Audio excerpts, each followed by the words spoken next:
nkoranyambaga amakuru aturuka mu gihugu cya Tanzania. Umunsi w'ejo hashize habaye igikorwa cy'amatora, gusa bamwe mu rubyiruko mu baturage b'iki gihugu bagaragaza ko batishimiye ishaka ryari ririho ku butegetsi rya Chadema. Ibi biragaragazwa n'uko amashusho amavideo yo hirya no hino. Aha rero abaturage baje mu gihugu cya Kenya bamwe batishimiye ubuyobozi bwa Tanzania Chadema. Aha ni bimwe mu bikorwa bya Tanzania bakomeje kugenda bangiza amamodoka, cyane ko ibiro bishinzwe gukurikirana ajyanye n'itora nabyo babitwitse. Abaturage bakomeje kugaragaza mu muhanda, gusa polisi y'igihugu cya Tanzania yakomeje kubakumira ikoresheje ibyuka bihumanya abigaragaza kugira ngo babashe gutangana.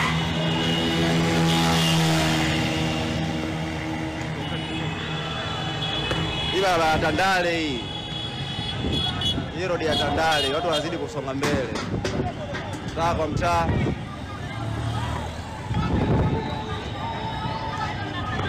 Umeme huko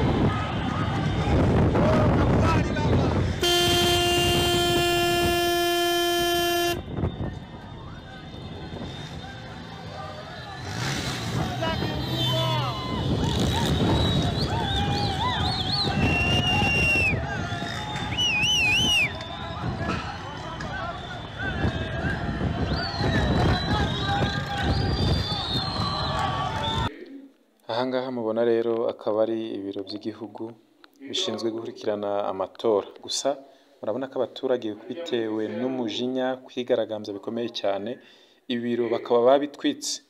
Gusa mu by'ukuri bajya kureba uburyo amatora yateguwe n'uburyo arimo gukora, ugasanga n'ubundi biraza kurangira uko ubutegetsi buriho bubishaka ariko bibaye.